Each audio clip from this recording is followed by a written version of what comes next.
మన ప్రభు అయిన యేసుక్రీస్తు నామమున మీ అందరికీ శుభములు తెలియజేస్తూ ఈ ఉదయకాలము దేవుని సన్నిధానములో చేరి ఆయన మన జీవితాలలో చేసినటువంటి ప్రతి మేలును ఉపకారమును బట్టి ఆయనకు కృతజ్ఞతాస్తుతులు చెల్లించుటకు మరొక దినము మరొక అవకాశం దేవుడు మన జీవితాలలో అనుగ్రహించినాడు. దాన్ని బట్టి దేవునికి స్తుతి చెల్లిద్దాం. హల్లెలూయా, హల్లెలూయా. దేవునికి మహిమ కలుగును గాక. ఈ సమయంలో ఆదికాండము 23వ అధ్యాయము ఆదికాండము 23వ అధ్యాయాన్ని మనము చదువుదాం. 1వ వచనం. పోయిన వారపు మన యొక్క పోర్షన్లో మరి శారా యొక్క జీవితాన్ని మనము చూస్తూ ఉన్నాం. శారా యొక్క జీవితం ఎలా ఉందో ఈ సమయంలో కొన్ని మాటలు మనము జ్ఞాపకం చేసుకుందాం. శారా జీవించిన కాలము అనగా శారా బ్రతికిన ఏండ్లు 120. శారా బ్రతికిన ఏండ్లు 127. శారాను కనాను దేశమందలే ఎబ్రోను కిర్యతాబులో మృతి పొందెను. అప్పుడు అబ్రహాము శారా నిమిత్తము అంగలార్చుటకు ఆమెను గూర్చి ఏడ్చుటకు వచ్చెను. తర్వాత అబ్రహాము మృతి పొందిన తన భార్య ఎదుటి నుండి లేచి ఏతు కుమారులను చూసి, మీ మధ్య నేను పరదేశిగాను పరవాసిగాను ఉన్నాను. సో ఇక్కడ అబ్రహాము శారా యొక్క మరణాలు ఈ భాగంలో మనకు కనబడుతూ ఉన్నాయి. శారా 127 సంవత్సరాలు ఆమె ఈ భూమి మీద జీవించింది. పొదను కూర్చిన భాగంలో దేవుడు మోషేతో మాట్లాడుతూ ఉన్నప్పుడు, నేను మృతులకు దేవుడను కాదు కానీ అబ్రహాము ఇస్సాకు యాకోబులను సజీవుల దేవుడను నేను అని తెలియజేస్తాడు. కాబట్టి జీవించడము శారా 127 సంవత్సరాలకు మరణించింది అని చెప్పొచ్చు, కానీ అలా చెప్పడం లేదు. శారా 127 సంవత్సరాలు జీవించింది. సో కాబట్టి క్రీస్తునందుండి మృతులైనటువంటి మృతులందరూ కూడా వారు సజీవులై జీవిస్తూ ఉన్నారు అనేటువంటి మాట మనకి ఇక్కడ జ్ఞాపకం చేస్తూ ఉంటున్నాడు. కాబట్టి శారా మరణించినప్పుడు అబ్రహాము చాలా దుఃఖించినాడంట. ఎందుకు అంటే అబ్రహాము శారాని ఏం చేసినాడు? ప్రేమించినాడు అనే మాట మనం చూస్తాం. శారా అనేది అంటే శారా అబ్రహాము యొక్క గుడారము, అంటే శారా అబ్రహాము యొక్క ఇల్లు. ఓ మనిషికి వివాహం జరిగిన తర్వాత అతని యొక్క ఇల్లు ఎవరవుతున్నారు అంటే అతని భార్య అతనికి ఇల్లుగా ఉంటుంది అనమాట. శారా చనిపోగానే అబ్రహాము గుడారము లేనివాడుగా అయిపోయాడంట, పరదేశిగా అయిపోయాడు, పరవాసిగా అయిపోయాడు, గుడారం లేని స్థితి అనమాట. ఒక పురుషునికి ఒక స్త్రీ అనేది ఒక ఇల్లు లాగా ఉంటుంది అనమాట, ఒక కుటుంబం లాగా ఉంటుంది, ఒక ఫ్యామిలీ లాగా మరి స్త్రీలు ఉంటారనే మాట మనం చూస్తున్నాం. అయితే ఇక్కడ అబ్రహాముకి శారా అనేది ఒక గుణవంతురాలైనటువంటి స్త్రీగా తన లైఫ్లో తాను ఉన్నట్లుగా మనము చూస్తాం. మనం సామెతల గ్రంథం 30వ అధ్యాయము 21వ వచనములో మనం చూస్తాము. ఒకవేళ ఒకని జీవితంలో ఒక భర్త ప్రేమించినటువంటి భార్య ఒకవేళ ఉంటే, భర్త సరిగా ప్రేమించని భార్య ఉంటేనంట ఆ ప్లేస్ కూడా, ఆ ప్రాంతం కూడా, ఆ భూమి కూడా దానిని భరించలేదు అనే మాట మనకు కనబడుతుంది. 30వ అధ్యాయం 21 నుంచి. భూమిని వణికించినవి 3 కలవు, అది మోయలేనివి 4 కలవు. అవేమనగా రాజరికమునకు వచ్చిన దాసుడు, కడుపు నిండా అన్నము కలిగిన మూర్ఖుణ్ణి, కంటకురాలయుండి పెండ్లైన స్త్రీ, యజమానురాలికి హక్కుదారులైన దాసి. ఈ 4 విషయాలని భూమి భరించలేదంట. హల్లెలూయా. సో కాబట్టి ఒక భార్యని ఒక భర్త సరిగా ప్రేమించకపోతే ఆ భూమి కూడా భరించలేని స్థితిని అనుభవిస్తుంది అంట. అక్కడ దాసి ప్రస్తావన వచ్చింది. అబ్రహాముకి దాసి అగరుని వివాహం చేసుకున్న తర్వాత దాసి అట శారా మీద కొంచెం గర్వించింది. ఏమొచ్చింది? గర్వం వచ్చింది. సో కాబట్టి అలా గర్వం వచ్చినప్పుడు వెంటనే దేవుడు చెప్పాడు, ఏమని? నువ్వు శారా మాట విని హగరుని అక్కడి నుంచి పంపించు అన్నాడు. అంటే ఒక దాసి యజమానురాలి మీద ఏం చేసిందంట? గర్వపడింది. అది అంటే భర్త ప్రేమ భార్య మీద తగ్గిపోతే కూడా భూమి భరించలేదు. ఒక దుష్టుడైనటువంటి వాడు అధికారంలోకి వస్తే కూడా భూమి భరించలేదు. ఒక దాసి తన యజమానురాలి మీద అతిశయపడితే, గర్విస్తే భూమి భరించలేదు అనే మాట మనకి ఇక్కడ కనబడుతూ ఉంటుంది. అయితే శారా ఎలాంటి స్థితిలో ఉంది? ఆదికాండంలో మనం చూస్తాము. శారా ఒక సౌందర్యవంతురాలైన స్త్రీ అంట. అబీమెలెకు రాజు ఆమెను చూసి తన రాజ్యానికి తీసుకొని పోయినాడు ఆమెని. ఎందుకు? మహారాణిగా తనను వివాహం చేసుకోవాలని ఆయన ఏమైనాడట? ఇష్టపడ్డాడట. అంటే అంత ఒక రాజుని ఆకర్షించగలిగినటువంటి సౌందర్యము ఎవరికి ఉంది? శారాకు ఉన్నది అనే మాట మనం చూస్తూ ఉంటున్నాం. కాబట్టి అలాంటి స్థితిలో ఉన్నటువంటి ఎవరు? శారా ఆత్మ సంబంధమైన సౌందర్యాన్ని కూడా తన జీవితంలో ఆమె కలిగి ఉంది. ఎలాంటి సౌందర్యం? ఆత్మ సంబంధమైన సౌందర్యము ఆమెకు కలిగి ఉంది. ఒక మనిషి జీవితంలో పై రూపము ఎంత అవసరమో ఆత్మ సంబంధమైన సౌందర్యం కూడా అంత అవసరం. దేవుడు చూసేది పై రూపమును కాదు. దేవుడు చూసేది పై రూపమును కాదు, అంతరంగమును ఆయన చూసేవాడై ఉన్నాడు అనే మాట మనం చూస్తాం. కాబట్టి శారా, అబ్రహాము ఎట్లా అయితే విశ్వాసులకు అందరికీ తండ్రి అయి ఉన్నాడో, శారా కూడా జనములకు తల్లిగా ఆమె చేయబడింది అంటాడు. ఎవరికి తల్లి? జనములన్నిటికీ ఆమె తల్లిగా ఉన్నది అంట. అబ్రహామేమో విశ్వాసులందరికీ తండ్రిగా ఉంటే, శారా ఏమో జనములన్నిటికీ తల్లిగా ఉంది. అంటే నీ విశ్వాస జీవితంలో నీవు అబ్రహాము వలె తండ్రిలాగా, అంటే నిన్ను చూసి ఇతరులు, నీ ఫెయిత్ని చూసి, నీ విశ్వాసాన్ని చూసి ఇతరులు ఏం చేయాలంట? నేర్చుకోవాలి. ఒక ఫాదర్ పొజిషన్లోనికి నువ్వు రావాలి, తండ్రి పొజిషన్లోనికి రావాలి. నీ ఆత్మీయ జీవితంలో నీవు తండ్రి పొజిషన్లోనికి రావాలి. నీ స్పిరిచువల్ లైఫ్లో నీవు ఇతరులకు మాదిరికరంగా నీవు మారాలి. ఎన్నో తరాల వరకు కూడా అబ్రహామును చూపిస్తారు. ఏమని? అబ్రహాము విశ్వాసులకి తండ్రి, మాదిరికరంగా ఉన్నాడు అని మాట చూస్తాం. అదే రీతిగా శారా అనేక జనములకు తల్లి అయినది ఆమె. అబ్రహాము విశ్వాసంతో నడుస్తున్నాడు అంటే ఓన్లీ అబ్రహాము విశ్వాసంతో నడక వెనక ఎవరున్నారు? శారా ఉంది. భార్య సహకరించబోతే భర్త ఏమి చేయగలడా? ఒక అతిథి వచ్చాడు, ఆతిథ్యం ఇవ్వాలి. ఎవరు చేయాలంట? వాళ్ళు సహకరించలేదనుకో నువ్వేమీ చేయలేవు. ప్రతి పురుషుని వెనుక, విజయము సాధించిన ప్రతి పురుషుని వెనుక ఒక స్త్రీ ఉంటుంది. హల్లెలూయా. సో కాబట్టి శారా అబ్రహాము యొక్క విశ్వాసపు నడకలో ఆమె ఉంది. అబ్రహాము ఇచ్చినటువంటి ఆతిథ్యంలో శారా ఉంది. అబ్రహాము నడిచినటువంటి ఆయన ప్రార్థనా జీవితంలో శారా ఉంది. సో కాబట్టి ఆ 318 మంది అబ్రహాము గుడారంలో ఉన్నారట. ఆయన ఇంట పుట్టిన మనుషులు, ట్రైనింగ్ పొందిన మనుషులు, సిద్ధపరచబడిన మనుషులు, రాజులను సహితము జయించగలిగినటువంటి 318 మంది రాజులు, మనుషులు ఎవరి దగ్గర ఉన్నారు? అబ్రహాము గుడారంలో ఉన్నారు. మరి దీని వెనుక శారా ఎంత సహకారమో ఉండాలి. ఎంత సహకారం ఉంటే అబ్రహాము అది చేయగలడు అనే మాట మనం చూస్తూ ఉంటున్నాం. సో కాబట్టి మనకి 31వ సామెతల గ్రంథం 31వ అధ్యాయంలో గుణవతి అయిన స్త్రీ గురించి మనకు రాయబడి ఉంది. సామెతల గ్రంథం 31వ అధ్యాయం 10వ వచనం నుండి, అట్టిది ముత్యము కంటే అమూల్యమైనటువంటిది, ఆమె పెనిమిటి ఆమె యందు నమ్మిక ఉంచును. ఈ గుణవతి అయిన భార్య దొరుకుట అరుదు. గుణవతి అయిన స్త్రీ శారాకి ఏమంటారు? సంపూర్ణంగా ఈ యొక్క వచనము శారాకి ఆపాదించవచ్చు అన్నమాట.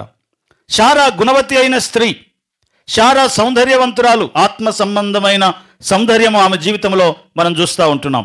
కాబట్టి ప్రపంచంలో అనేక మంది శారాలు లేరు. బైబిల్లో ఇంకెవరు కనబడరు అలాంటి స్త్రీ. అందుకనే మీరు ఆ అధ్యాయం అంతా చదవండి. 10వ వచనం నుండి గుణవతి అయిన స్త్రీ ఎలా ఉండాలో అక్కడ ఆ లేఖనాలలో మనకు కనబడతా ఉంటుంది. చదవండి ఇప్పుడు.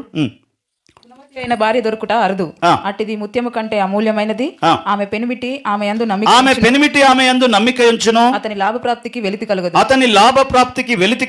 ఆమె తాను బ్రతుకు దినములన్నీ అతనికి మేలే చేయును గాని కీడేమియు చేయదు. ఆమె గొర్రెబొచ్చును అవిసెనారను వెదకును, తన చేతులారా వాటితో ఆమె పని చేస్తుంది. గుణవతి అయిన స్త్రీ పని కలిగి ఉంటది. గుణవతి అయిన స్త్రీ భర్తకు మేలు చేస్తుంది. గుణవతి అయిన స్త్రీ తన పిల్లల కొరకు తెల్లవారక ముందే లేచి ఆహారమును సిద్ధపరుస్తుంది. గుణవతి అయిన స్త్రీ యొక్క ఇంట్లో దీపము అంత తొందరగా ఆరిపోదు అంట. ఆమె ఎప్పుడూ మెలకువతో ఉండి ఏదో ఒక పని చేస్తూ ఉంటుంది. గుణవతి అయిన స్త్రీ తన యొక్క కుటుంబంలో ఉన్నటువంటి మనుషుల యొక్క నడవడికను జాగ్రత్తగా గమనిస్తూ ఉంటుంది అంటాడు. ఏం చేయాలి? స్త్రీల బాధ్యతలు ఇవన్నీ ఏం చేయాలంట? నువ్వు గమనించాలి. నీ కొడుకు ఎలా ఉంటున్నాడు, నీ కుమారుడు ఎలా ఉంటున్నాడు, నీ కూతురు ఎలా ఉంటుంది. అబ్జర్వేషన్ అనేది కంపల్సరీ మన పిల్లల మీద ఉండాలి అంట. అందుకని గుణవతి అయిన స్త్రీ శారా లైఫ్లో మనం చూస్తాము. అబ్రహాముకి ఆమె ఎంతగా సహకరించింది అనే మాట కూడా మనం గమనిస్తాం. సామెతలు 18:22 చదవండి. సామెతలు 18:22. భార్య దొరికిన వానికి మేలు దొరికిను. ఏం దొరికిందంట? మేలు దొరికింది. ఎందుకంటే స్త్రీ తన భర్తకి ఏం చేస్తుందంట? మేలు చేస్తుంది, కీడు చేయదు ఎప్పుడు అనే మాట మనం చూస్తూ ఉంటున్నాం. ఆదికాండం 12వ అధ్యాయం 11వ వచనం చదువుదాం. 12-11. అక్కడ శారాను చూసినటువంటి అబీమెలెకు రాజు మనకు కనబడతాడు. అక్కడ ప్రవేశించుటకు సమీపించినప్పుడు అతడు తన భార్య అయిన శారాయితో, ఇదిగో నీవు చక్కని దానవని ఎరుగుదును. ఐగుప్తులు నిన్ను చూచి ఈమె అతని భార్య అని చెప్పి నన్ను చంపి నన్ను బ్రతకనిచ్చెదరు. నీ వలన నాకు మేలు కలుగునట్లు నిన్ను బట్టి నేను బ్రతుకునట్లును. శారా గురించి ఒక మాట అంటారు. ఏంటంటే 120 సంవత్సరాల ఏజ్లో కూడా ఆమె 7 years పాపగా ఉన్నటువంటి శరీర సౌందర్యాన్ని కలిగి ఉందంట. ఒక 7 సంవత్సరాల పాప దేహం ఎలా స్మూత్గా ఉంటుందో ఆ 120 సంవత్సరాల ఏజ్లో కూడా శారా ఏమంటారు అందంగా ఆ స్థాయి సౌందర్యాన్ని ఆమె కలిగి ఉంది అని బోధకులు చెప్తారు. హల్లెలూయా. మీరు పేతురుపత్రిక 3వ అధ్యాయం 4వ వచనం. సౌందర్యము అంటే ఆ సౌందర్యాన్ని మనం ఎలా చూడాలి, ఆత్మ సంబంధమైన సౌందర్యం ఎలా ఉంటుంది. మొదటి పేతురుపత్రిక 3వ అధ్యాయం 4వ వచనం. అటువలే స్త్రీలారా మీరు మీ పురుషులకును లోబడి ఉండుడి.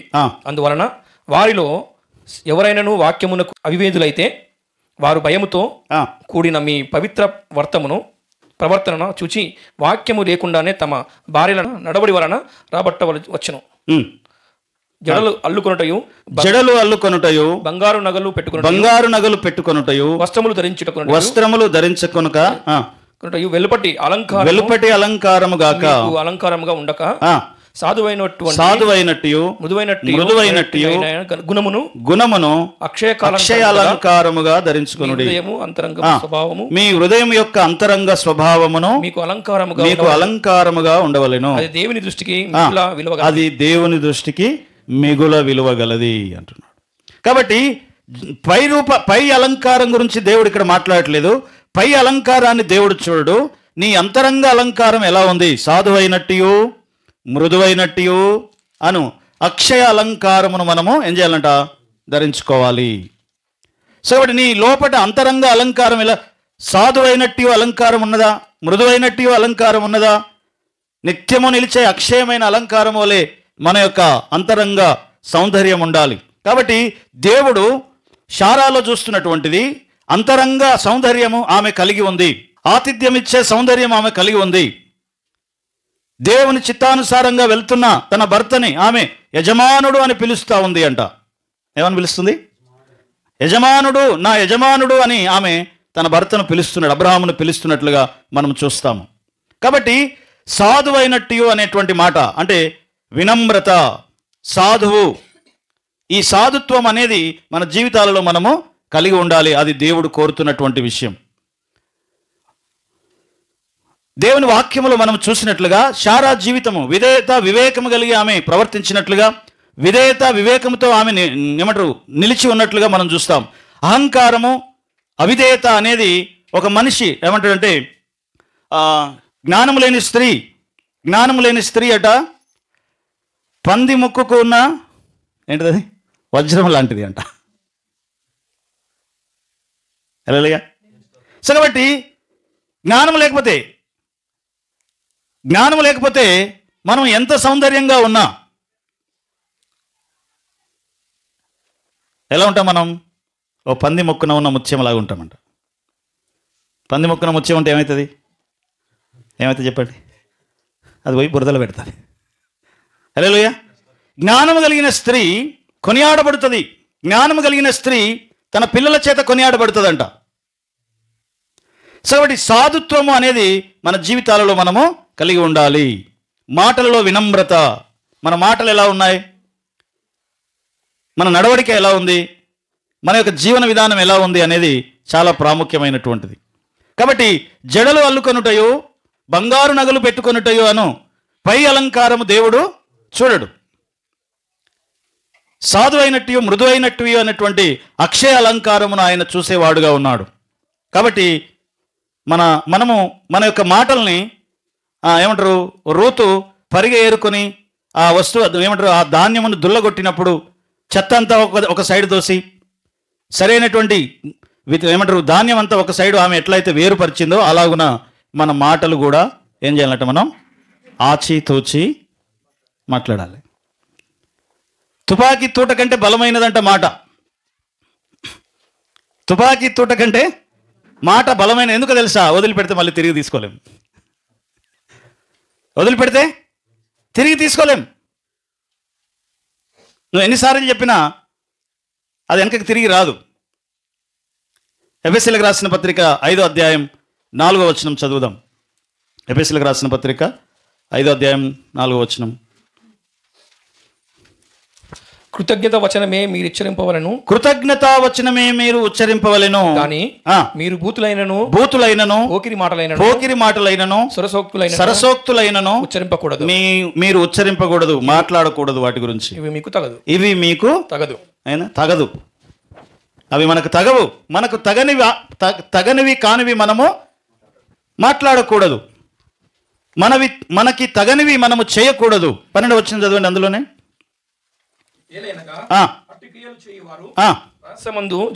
అట్టి క్రియలు చేయువారు రహస్యమందు జరిగించు పనులను కూర్చి మాట్లాడైనను అవమానకరమై ఉన్నది.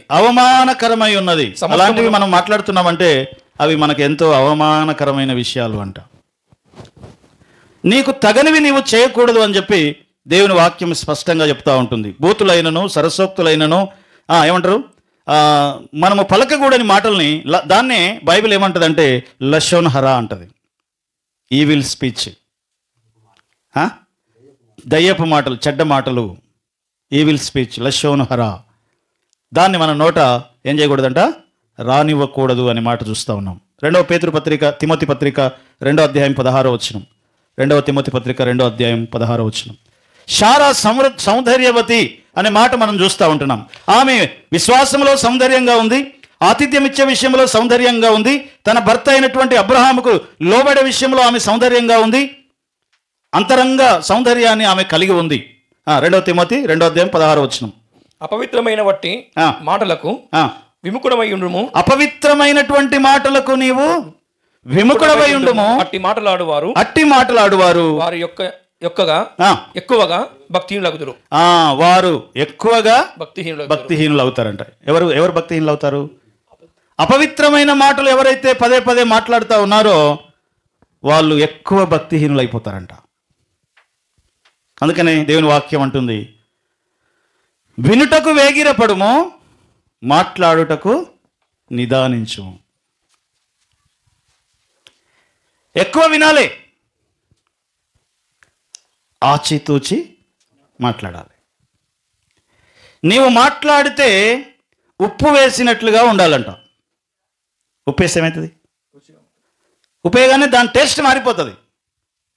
వెండి పళ్ళెంలో పెట్టిన ఒక ఏమంటారు యాపిల్ పండులాగా ఉండాలంట నీ మాట. ఎంత మాట చెప్పావు, బంగారం లాంటి మాట చెప్పావు అంటారు కదా. సో ఆచితూచి నువ్వు మాట్లాడితే నీ మాట బంగారు పళ్ళెంలో ఉన్న యాపిల్ లాగా ఉంటుంది. అందుకనే మనకు తగనివి మనము మాట్లాడకూడదు అనే మాట మనం చూస్తూ ఉంటున్నాం. అదే సామెతల గ్రంథం 9వ అధ్యాయం 13వ వచనం. 9వ అధ్యాయం 13వ వచనం. అది కాముకురాలు దానికి ఏమీ బుద్ధిహీనత అనున్నది బొబ్బర్లు పెట్టున్నది, అది కాముకురాలు దానికి ఏమీ తెలియలేదంట. బొబ్బలు పెట్టడం అంటే గయగయ అరవడం. అలా గయగయ అరిచే వాళ్ళకి ఏం లేదంట, తెలియలేదంట. అరవడం కాదు సొల్యూషన్ ఏంటో ఆలోచించాలి. అరవడం కాదు, సమస్య ఎక్కడ ఉందో మనము చాలాసార్లు మనము అరుచుకుంటాం. అవసరమైతే ఇంకా గిన్నెలు ఎగురుతూ ఉంటాయి, ఇంకేమో ఎగురుతూ ఉంటాయి, రిమోట్లు ఎగురుతూ ఉంటాయి. హల్లెలూయా. ఇవి ఎగిరితే ఏం లాభం లేదు కదా, అవి ఎగిరితే ఇంకొక నష్టం అది. కానీ ఏం చేయాలంట, ఆలోచించాలి. ఆలోచన ద్వారా మన సమస్యల్ని మనము ఏం చేయాలి? పరిష్కరించుకోవాలి. యెషయా గ్రంథం 3వ అధ్యాయం 16వ వచనం. యెషయా గ్రంథం 3వ అధ్యాయం. సియోను కుమార్తెలు గర్విష్ఠురాన్రై, సియోను కుమార్తెలు గర్విష్ఠురాన్రై, మెడ చాచి నడుచుచు ఓరచూపులు చూచుచు కులుకుతో నడుచుచు తమ కాళ్ళ గజ్జలను మ్రోగించుచున్నారు. సో ఇక్కడ ఏం నేర్చుకోవాలి? మనం అలా గర్వంతో ఉండకూడదు. ప్యాషన్ అనేది ఇశ్రాయేల్ జనాంగానికి ప్యాషన్ లేదు. ఒక కొత్త ప్యాషన్ రాగానే దానిలోకి షిఫ్ట్ అయిపోరు వాళ్ళు. ఎన్ని సంవత్సరాలైనా వాళ్ళ డ్రెస్అప్ అలాగే ఉంటుంది.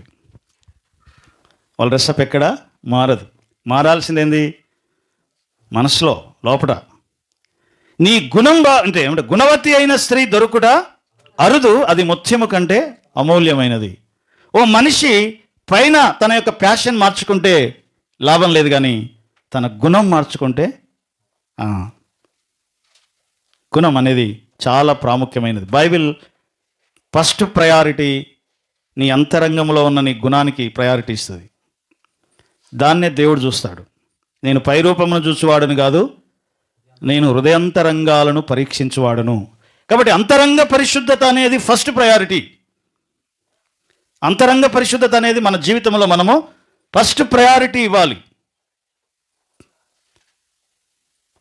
మనుషులు పైరూపంను చూస్తారు, దేవుడేమో అంతరంగాన్ని చూస్తాడు అనే మాట మనం చూస్తూ ఉన్నాం. సామెతల గ్రంథం 31వ అధ్యాయం 22వ వచనం నుంచి చదవండి.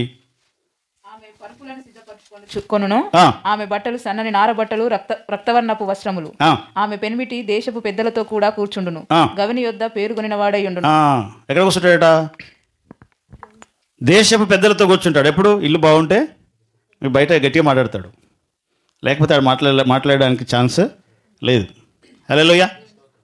సో ఎవరిని బట్టి అంటే భార్యను బట్టి. ఈ 31వ కీర్తన మొదటి నుంచి చివరి వరకు 22 వచనాలు ఉంటాయి.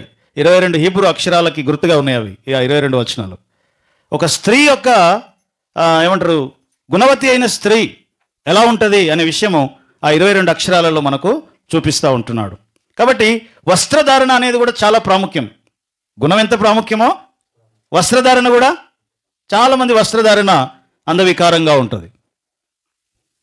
కాబట్టి వస్త్రధారణ అంటే మనిషిని చూడగానే ఇల్లు చూడగానే ఇల్లాలు ఎలాంటిదో చెప్పొచ్చంట. ఇల్లు చూడగానే ఇల్లాలు ఎలాంటిదో చెప్పొచ్చంట. అలాగే మన పైరూపమును చూడగానే నీ అంతరంగం ఎలా ఉందో అర్థమైపోవాలి. నీ స్వభావం ఎలా ఉందో అది అర్థమైపోతుంది అనే మాట మనకు చూస్తూ ఉన్నాం. మొదటి కొరింథీయులకు రాసిన పత్రిక 12వ అధ్యాయము 23 నుంచి 24. 12:23. శరీరంలో ఏ అవయవములు కణితలేనివి తలంతుమో ఆ అవయవములను మరి ఎక్కువగా గనపరుచున్నాము. సుందరములు కాని మన అవయవములను ఎక్కువై సౌందర్యము కలుగును. సుందరములైన మన అవయవములకు ఎక్కువ సౌందర్యం అక్కర్లేదు. అయితే శరీరములో వివాదము లేక అవయవములు ఒకదానితో ఒకటి ఏకముగా పరామర్శించులాగున దేవుడు తక్కువ దానికే ఎక్కువ ఘనత కలగజేసి శరీరమును అమర్చి ఉన్నాడు. కాగా ఒక అవయవము శ్రమపడినప్పుడు అవయవములన్నీ దానితో కూడా శ్రమపడును. ఓకే, అదే రీతిగా సామెతలు 12:22 చదవండి. 12:22. అబద్ధమాడు పెదవులు యెహోవాకు హేయములు, సత్యవర్ణులు ఆయనకిష్టులు. 12:22. 11:22. సరే. వివేకము లేని సుందర స్త్రీ పంది ముక్కుననున్న బంగారము కమ్మి వంటి. పంది ముక్కుననున్న బంగారు కమ్మి వంటిది. సో కాబట్టి స్త్రీకి ఏం కావాలి? వివేకం కావాలి. పురుషునికి కూడా ఏం కావాలి? జ్ఞానం కావాలి, వివేకం కావాలి. వివేకం లేకపోతే మనం బురదలో ఉన్నట్టే. జ్ఞానం లేకపోతే మనం చీకట్లో ఉన్నట్టే. జ్ఞానం అనేది ఏంటంటే వెలుగు అన్నమాట. వివేకముగా నడుచుకోవడం అనేది వెలుగును చూపిస్తూ ఉంటుంది.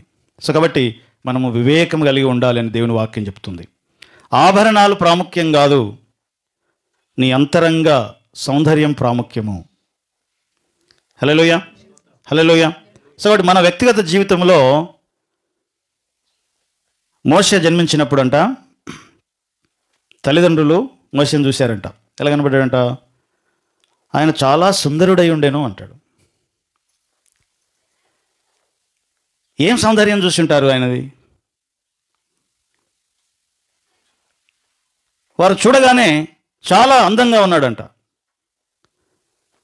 ఇదే ఎబ్రీ పత్రికలో రాస్తాడు, దేవుని దృష్టికి అతడు సుందరుడై ఉండేను అంటాడు. హల్లెలూయా, హల్లెలూయా. ఎవరి దృష్టికి? దేవుని దృష్టికి అతడు సుందరుడై ఉండేను. కాబట్టి అంతరంగ స్వభావము అనేది బాహ్య అందము కంటే అంతరంగ అందం అనేది దేవుడు కోరుతున్నటువంటిది. దావీదు గురించి దేవుడు మాట్లాడుతూ, ఇదిగో ఇతడు నా హృదయానుసారుడు. నా హృదయం ఎలా థింక్ చేస్తూ ఉందో, ఎలా ఆలోచిస్తూ ఉందో సేమ్ అలాగే ఇతను కూడా ఏం చేస్తున్నాడట, ఆలోచిస్తున్నాడు అని చెప్పి. అంతరంగ స్వభావము అనేది దేవుడు మన జీవితాలలో కోరే ప్రాముఖ్యమైనటువంటి విషయం. కాబట్టి శారా 127 సంవత్సరాలు జీవించింది. శారా లాగా మరొకరు కనబడలేదు. కాబట్టి ఆమె జీవిస్తూ ఉంది. ఈ శరీరం ఒకరోజు చచ్చిపోతుంది, ఏమంటారు, మట్టిలో కలిసిపోతుంది. ఈ శరీరం విడిచిపెట్టి ఒకరోజు వెళ్ళిపోతాం, కానీ మనం జీవించే ఉండాలి అట. అందుకని అబ్రాహాము, నేను సజీవుల దేవుడను, నేను మృతుల దేవుడను కాదు అన్నాడు. ఎవరు సజీవులు? దేవుని వాక్యమును ఎవరైతే అనుసరిస్తున్నారో వారు సజీవులై ఉన్నాడు. దేవుడు చూస్తున్నది బాహ్య సౌందర్యము కాదు, అంతరంగ సౌందర్యము. అందం మోసకరం, సౌందర్యం వ్యర్థం. బాహ్యమైనటువంటి అందము వ్యర్థం. ఈరోజు అందంగా ఉంటాం. నిన్నటి దినం ఒక ఆమె అంటుంది, సంవత్సరానికి మారిపోతున్నాం పాస్టర్ గారు. ఏం మారిపోతున్నాం? సంవత్సరానికి ఏదో తేడా కనబడుతుంది బాడీలో. పోయిన సంవత్సరం ఉన్నట్టుగా ఈ సంవత్సరం లేం, ఈ సంవత్సరం ఉన్నట్టుగా మరొక సంవత్సరంలో మనం ఉండమేమో. అందం వికారం అయిపోతుంది. శరీరంలో ఏమంటారు, తల వెంట్రుకలు తెల్లగా అయిపోతున్నాయి, ముఖం మీద ముడతలు వచ్చేస్తున్నాయి. కానీ నీ అంతరంగంలో అది కనబడుతుందా? ఓ మనిషి యొక్క ఏమంటారు అంతరంగంలో, స్వభావంలో ఆ ముసలితనం కనబడుతుందా? కనబడదు. అది శరీరంలో కనబడుతుంది. ఈ శరీరం క్షీణించిపోతుంది, కానీ నీ ఆత్మ ఎప్పుడు దేవుడు మన దేహాలలో ఎలాంటి స్పిరిట్ని ఆయన ఊదినాడో అదే స్పిరిట్ మనం చనిపోయేంత వరకు కూడా అదే లెవెల్లో ఉంటుంది. ఇంకా దాన్ని మనం మన వివేకంతో, జ్ఞానంతో, ప్రాక్టీస్తో ఇంకా దాన్ని ఉత్సాహపరచుకోవచ్చు. హల్లెలూయా, హల్లెలూయా. కాబట్టి శారా జీవిస్తూ ఉంది. కాబట్టి మనం జీవించే వారముగా ఉండాలి. మీ క్రియలు జీవము కలిగిన క్రియలు ఉండాలి. మృత సంబంధమైన క్రియలు మన జీవితాలలో ఉండకూడదు. అదే విషయం చెప్తా ఉంటాడు. ఏమని? బూతులైనను, సరసోక్తులైనను, ఇహ సంబంధమైనటువంటి మాటలు, మన మాటలు బ్రతికి ఉన్న మాటలు రావాలి, సమాధానకరమైన మాటలు రావాలి, చచ్చిన మాటలు మన నోట రాకూడదు అంటున్నాడు. మరొకసారి చదవండి అది సామెతలు 31వ అధ్యాయం 10వ వచనం నుండి. గుణవతి అయిన భార్య దొరుకుట అరుదు, అట్టిది ముత్యము కంటెను అమూల్యమైనది. ఆమె పెనిమిటి ఆమె యందు నమ్మిక ఉంచును. అతని లాభ ప్రాప్తికి వెలితి కలుగదు. ఆమె తాను బ్రతుకు దినములన్నీ అతనికి మేలు చేయును, కానీ కీడు చేయదు. ఆమె గొర్రెబొచ్చును అవిసే నారను వెతుకును ఒడుకును. తన చేతులారా వాటితో పనిచేయును. ఆమె పని చేయును. వర్తకపు ఓడను దూరం నుండి ఆహారమును తెచ్చినట్లు ఆమె దూరం నుండి ఆహారం తెచ్చుకును. ఆమె చీకటిలోనే లేచి తన ఇంటి వారిని భోజనము సిద్ధపరచును. తన పనికత్తెలు బత్తెమును ఏర్పరచును. ఆమె పొలమును చూసి దాన్ని తీసుకొను. తాను కూడబెట్టిన ద్రవ్యమును పెట్టి ద్రాక్ష తోట ఒకటి నాటించును. ఆమె నడికట్టు చేత నడుము బలపరుచుకొని చేతులతో బలముగా పనిచేయును. తన వ్యాపార లాభము అనుభవము చే తెలుసుకొనును. రాత్రివేళ ఆమె దీపం ఆరిపోదు. ఆమె పంటెను చేత పట్టుకొని తన వేళ్లతో కుదురు పట్టుకొని ఒడుకును. దీనులకు తన చెయ్యి చాపును, దరిద్రులకు తన చేతులు చాపును. తన ఇంటి వారికి చలి తగులునని భయపడదు. ఆమె ఇంటి వారందరూ రక్తవర్ణ వస్త్రములు ధరించిన వారు. ఆమె పరుపులను సిద్ధపరచుకొనును. ఆమె బట్టలు సన్నని నార బట్టలు, రక్తవర్ణపు వస్త్రములు. ఆమె పెనిబిటి దేశపు పెద్దలతో కూర్చుండును. గవిని యొద్ద పేరుగొనిన వాడై ఉండును. ఆమె నారబట్టలు నేయించి అమ్మును. నడికట్లను వర్తకులకు అమ్మును. బలమును ఘనతయు ఆమెకు వస్త్రములు. ఆమె రాబోవు కాలము విషయమై నిబ్బరముగా ఉండును. జ్ఞానము కలిగి తన నోరు తెరచును. కృపగల ఉపదేశము ఆమె బోధించును. ఆమె తన ఇంటి వారి నడతలను బాగుగా కనిపెట్టును. పని చేయకుండా ఆమె భోజనము చెయ్యదు. ఆమె కుమారులు లేచి ఆమెను ధన్యురాలందురు. చాలామంది కుమార్తెలు ప్రతివతా ధర్మమును అనుసరించి ఉన్నారు గాని వారందరినీ నీవు మించిన దానవు అని ఆమె పెనిమిటి ఆమెను పొగడును. అందము మోసకరము, సౌందర్యము వ్యర్థము. యెహోవాయందు భయభక్తులు కలిగిన స్త్రీ కొనియాడబడును. చేసిన పనిని బట్టి అట్టి దానికి ప్రతిఫలము ఇయ్యదగును. గౌనుల యొద్ద ఆమె పనులు ఆమెను కొనియాడును. ఎన్ని విషయాలు ఉన్నాయి. హల్లెలూయా, హల్లెలూయా. సో కాబట్టి ఆమె పెనిమిటి ఏమంటాడటమని, చాలామంది ఉన్నారు లోకములో. చెప్పండి అన్నమాట. లోకంలో చాలామంది ఉన్నారు కానీ వాళ్ళందరినీ నీవు మించి ఉన్నావు అంట. ఎప్పుడు ఈ గుణవతి అయిన స్త్రీకి ఉన్నటువంటి లక్షణాలు మన జీవితాలలో ఉన్నప్పుడు. హల్లెలూయా. సో ఇక్కడ మనం నేర్చుకునే విషయం ఏంటంటే, ఈ సందర్భంలోనే చెప్తున్నాడు అందం మోసకరం, సౌందర్యం వ్యర్థమని. ఎందుకు? ఇది కదా మనకు కావాల్సింది. ఈ యొక్క క్యారెక్టర్ కదా మనకు కావాల్సింది. పైరూపము కాదు, అంతరంగము, గుణము, ఆతిథ్యం ఇచ్చే గుణము, కష్టపడే గుణము. ఆమె పని చేయకుండా భోజనము చేయదు. తన కుటుంబం యొక్క నడతలను ఆమె కనిపెడుతూ ఉంటుంది. అంటే ఎంత మెలకువగా ఉంటుంది అనే విషయాన్ని ఇక్కడ జ్ఞాపకం చేస్తూ ఉంటున్నాడు. కాబట్టి శారా వల్లే మనము జీవించాలి ఈ భూమి మీద. శారాలాగా అంతరంగ సౌందర్యం మనము కలిగి ఉండాలి. అబ్రహాము యొక్క విశ్వాసపు నడకను ఆమె అనుసరించింది. ఎంత సహకరిస్తే ఆయన విశ్వాసులందరికీ తండ్రి అవ్వగలిగినాడు. హల్లెలూయా, హల్లెలూయా. సో కాబట్టి మన వ్యక్తిగత జీవితంలో అలాంటి సౌందర్యాన్ని దేవుడు మనల్ని కోరుతా ఉన్నాడు. ఇదే శారా క్రీస్తు సంఘానికి సాదృశ్యంగా ఉంది. సంఘము నుంచి ఏమి ఆశిస్తున్నాడు ఆయన? ఎఫెసీ పత్రిక 5వ అధ్యాయం 22వ వచనంలో మనం చూస్తాము.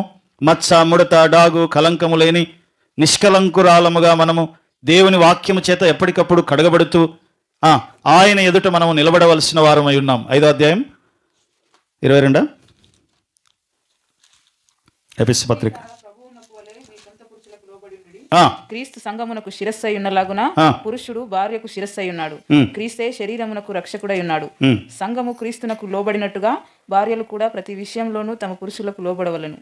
పురుషులారా, మీరును మీ భార్యలను ప్రేమించుడి. అటువలే క్రీస్తు కూడా సంఘమును ప్రేమించి అది కలంకమైనను ముడత అయినను అట్టిది మరి ఏదైనను లేక పరిశుద్ధమైనదిగా నిర్దోషమైనదిగా మహిమగల సంఘముగా ఆయన ఎదుట దానిని నిలబెట్టుకొనవలెనని వాక్యముతో ఉదక స్నానము చేత దానిని పవిత్రపరిచి పరిశుద్ధపరచుటకై దాని కొరకు తన్ను తానే అప్పగించుకొనెను. సో కాబట్టి మనము దేవుని ఎదుట ఎలా నిలబడాలంట? మచ్చ, ముడత, డాగు, కలంకము లేని నిష్కలంకులముగా దేవుని ఎదుట నిలబడాలని దేవుడు తన వాక్యము చేత మనల్ని నిరంతరము ఏం చేస్తున్నాడు? శుద్ధి చేస్తూ ఉన్నాడు. కాబట్టి శారా కోల్పోగానే అబ్రహాం అట దుఃఖించాడంట. ఆయన ఏడుపు చూసి అన్నారట అప్పుడు ఏమని? అబ్రహాం శారాని ఎంతగా ప్రేమించినాడు అని. దేవుని మనం ఎంత ప్రేమిస్తున్నామో దేవుడు మనల్ని అంతకంటే ఎక్కువ ప్రేమిస్తున్నాడు. దేవుడు లోకమును ఎంతో ప్రేమించెను అంటాడు.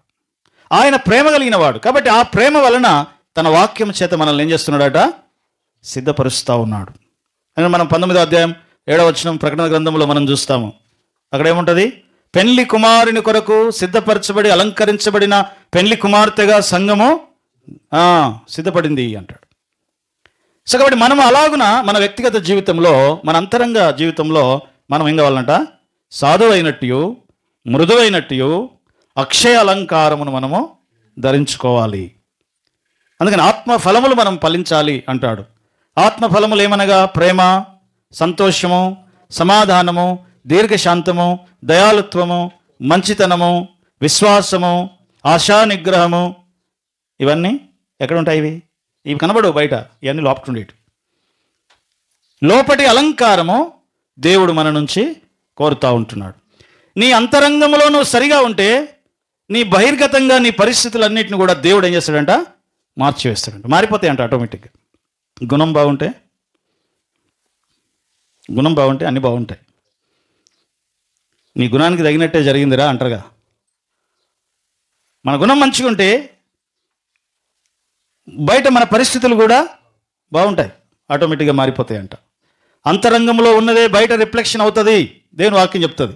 నీ లోపల ఉన్నదే బయట రిఫ్లెక్షన్ అవుతుంది. ఇశ్రాయేల్ ఏదైనా పాపం చేయగానే ఒక ప్రవక్త వచ్చి బయట దాన్ని డొనామిస్టేషన్ చేస్తాడు, అంటే దాన్ని కళ్ళ ముందు కనబడేటట్టుగా చూపిస్తాడంట.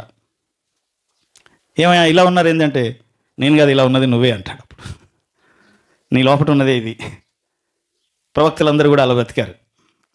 హల్లెలూయా. సో కాబట్టి లోపల ఏం జరుగుతుందో బయట దాని యొక్క అది సేమ్ బయట కనబడుతూ ఉంటుంది. ఓ భర్త అన్నాడంట, నా భార్య నాకు లోబడట్లేదండి అన్నాడు. ప్రభువా, నా భార్య నాకు లోబడట్లేదని ప్రార్థన చేశాడంట. అప్పుడు దేవుడు ఏమన్నాడు తెలుసా? నువ్వు నాకు లోబడుతున్నావా అన్నాడు. హల్లెలూయా. ఏమన్నాడట? నువ్వు నాకు లోబడుతున్నావా? నువ్వు నాకు లోబడితే ఆమె నీకు. ఇక్కడ ఇది జరగట్లేదు కాబట్టి అక్కడ అది. ప్రార్థన చేద్దాం. ప్రేమ కలిగిన మా పరమ తండ్రి, నీకు వందనాలు, స్తోత్రం చెల్లిస్తున్నాం. బాహ్య సౌందర్యం కంటే అంతరంగ సౌందర్యం చాలా ప్రాముఖ్యమైనదని నీ వాక్యంలో మేము చూస్తా ఉన్నాం. మనుషులు పైరూపం చూస్తారు కానీ నీవు హృదయాంతరంగాలను చూసే దేవుడు. ప్రభా, ఇగో శారా యొక్క జీవితాన్ని మేము చూస్తా ఉన్నాం. 127 సంవత్సరాలు ఆమె జీవించింది. ప్రభా, మరి తాను అబ్రహాం యొక్క విశ్వాసంలో, అబ్రహాం యొక్క ఆతిథ్యంలో ఆమె ఉన్నది. అంతరంగ స్వభావం కలిగి ఉన్నది. ఆ అంతరంగ సౌందర్యాన్ని మా జీవితాలలో కూడా మేము కలిగి ఉండటకు సహాయం చేయండి. సాధువైనట్టు, మృదువైనట్టు అను అక్షయ అలంకారమును మా జీవితాలలో కలిగి ఉండటకు ప్రభా, ఇదిగో నాయన మరి మా మాటలు నాయన మరి కొద్దిగా ఉండాలి, అవి శ్రేష్టమైనవిగా మా మాటలు మేము పలకాలని నీ వాక్యంలో తెలియజేస్తూ ఉంటున్నాం. తండ్రి, నీకు వందనాలు. మా వ్యక్తిగత జీవితాలను మీ సన్నిధికి తీసుకొని వస్తూ ఉంటున్నాం. ప్రభా, మేము జ్ఞానం కలిగిన వారమై, వివేకం కలిగిన వారమై ప్రభా మేము ప్రవర్తించినట్లుగా దేవా నీ కృప దయచేయమని ప్రార్థన చేస్తా ఉన్నాం. నీ వాక్యం చేత మత్స, ముడత, డాగు, కలంకం లేని నిష్కలంకులముగా నీ ఎదుట మేము ఒక దినము అలంకరింపబడిన వారమే నిలబడుటకు నీ కృపను అనుగ్రహించమని ప్రార్థన చేస్తా ఉన్నాం. ప్రభా, మేము లోపల ఎలా ఉన్నామో బయట మా పరిస్థితులు చెప్తాయని నీ వాక్యంలో నీవు చూపిస్తా ఉన్నావు. ప్రభా, మేము లోపల సరి చేసుకుంటే బయట కూడా అవి మారిపోతాయి అంటున్నావు నాయన. అలాంటి స్థితి మాకు అనుగ్రహించండి. గ్రహించి వివేకముతో, జ్ఞానంతో మేము నడుచుకున్నట్టుకు సహాయం చేయమని ఇక్కడ కూడి ఉన్న నీ బిడ్డలందరినీ మీ చేతులకు అప్పగిస్తూ ప్రభు అయిన యేసు నామమున స్తుతించి ప్రార్థిస్తున్నాం తండ్రి. ఆమేన్.